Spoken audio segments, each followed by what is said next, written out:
అదే RTV app వార్తల్ని క్షణాల్లో చదివే అవకాశం ఉంటుంది. ఒక న్యూస్ పేపర్, ఒక టెలివిజన్ ఛానల్ మీ చేతుల్లో ఎప్పుడు ఉంటాయి. బొమ్మ అఖిలప్రియ ఉన్నారు ప్రస్తుతం. కొంతమంది ఆలగడ్డ సంబంధించి చంద్రబాబు సమక్షంలో టీడీపీలో చేరినట్టు తెలుస్తుంది. మనతో మాట్లాడడానికి మేడం ఎవరు జాయిన్ అయ్యారు ఈరోజు ఆలగడ్డ నుండి? సిపి ఫ్యామిలీ జాయిన్ అయ్యారండి. మాకు బంధువులు అవుతారు.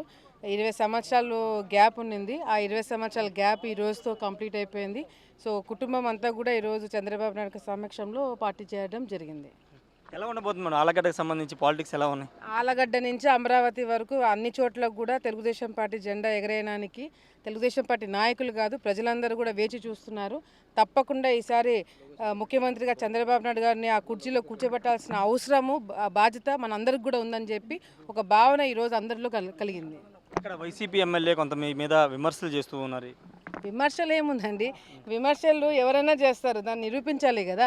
ఫస్ట్ నన్ను విమర్శన చేసే ముందు వైసీపీ నాయకుల పరిస్థితి ఏంటనేది ఇప్పుడు వాళ్ళు ఆలోచించుకోవాల్సిన పరిస్థితి ఈరోజు వాళ్ళకు ఉంది.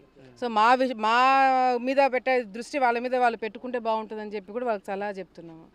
ఎలా చూస్తారు అంటే వైసీపీ సిద్ధం సభలతో దూసుకువెళ్తుందని పార్టీ నేతలు చెప్తున్నారు. టీడీపీ ఇంకా ఇన్ఛార్జీలు కూడా ప్రకటించలేని స్థితిలో ఉందని ఒక విమర్శలు చేస్తున్నారు. ఎలా చూస్తారు? చూడండి, ఎవరు పరిస్థితి ఏందనేది ప్రజలు నిర్ణయిస్తారు. డెఫినెట్గా చంద్రబాబు నాయుడు గారు ఆలోచన ప్రకారంగా కూడా అన్ని ప్లాన్డ్గా జరుగుతున్నాయి.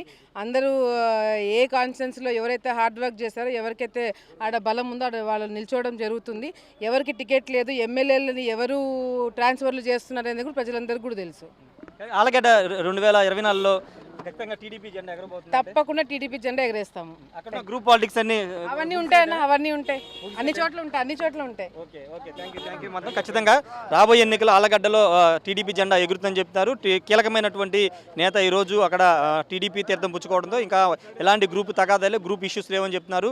ఖచ్చితంగా రాబోయే రోజుల్లో ఆలగడ్డలో టీడీపీ జెండా ఎగురుతుందని మాజీ మంత్రి బొమ్మ అఖిలప్రియ చెప్తున్నారు. Camera person నానితో Rayesh RTV Undavalli నుండి. రాష్ట్రం వ్యాప్తంలో తెలుగుదేశం పార్టీలోకి రావాలని చాలామంది ఈరోజు చంద్రబాబు నాయుడు గారు అపాయింట్మెంట్ తీసుకొని ప్రజలందరూ కూడా మళ్ళీ తెలుగుదేశం పార్టీలో ఉంటేనే గౌరవంగా ఉంటుంది, ప్రజలకి సేవ చేయడానికి అవకాశం ఉంటుంది. సర్పంచ్లుగా, ఎంపీటీసీలుగా, జెడ్పీటీసీలుగా గెలిచినా కూడా ఈరోజు గ్రామాలలో పనులు చేయలేని పరిస్థితి. మళ్ళీ తెలుగుదేశం పార్టీ వస్తేనే గౌరవం తగ్గుతుందని చెప్పి ప్రతి ఒక్కరు నమ్మి ఈరోజు రాష్ట్ర వ్యాప్తంలో ప్రతి ఒక్కరు కూడా తెలుగుదేశం పార్టీ జెండా వేసుకోవాలని, పట్టుకోవాలని చెప్పి ప్రతి ఒక్కరు కూడా ఈరోజు తెలుగుదేశం పార్టీలోకి రావడం జరుగుతుంది. ఆళ్ళగడ్డలో కూడా ఈరోజు పెద్ద స్థాయిలో సిపి ఫ్యామిలీ, మరి గతంలో భూమా ఫ్యామిలీ, ఎస్వి ఫ్యామిలీ కన్నా ముందు ఎమ్మెల్యేగా పనిచేసిన సిపి తిమ్మారెడ్డి గారి ఫ్యామిలీ మొత్తం కూడా ఈరోజు తెలుగుదేశం పార్టీ జెండా ఎగరేయడం జరిగింది. సో వాళ్ళందరూ కూడా స్వాగతం పలుకుతూ మాకు బంధువులే అవుతారు. మళ్ళీ రెండు కుటుంబాలు కలవడంతో తప్పకుండా ఆలగడ్డలో తెలుగుదేశం పార్టీ జెండా ఎగరేయడానికి అందరం కూడా కలిసికట్టుగా పనిచేస్తామని చెప్పి కూడా ఈ సందర్భంగా తెలియజేసుకుంటున్నాము. మరిన్ని వీడియోస్ కోసం ఛానల్ ని సబ్స్క్రైబ్ చేయండి. లేటెస్ట్ అప్డేట్స్ కోసం వాట్సాప్ ఛానల్ ని ఫాలో చేయండి. అండ్ లింక్ డిస్క్రిప్షన్ లో ఉంది.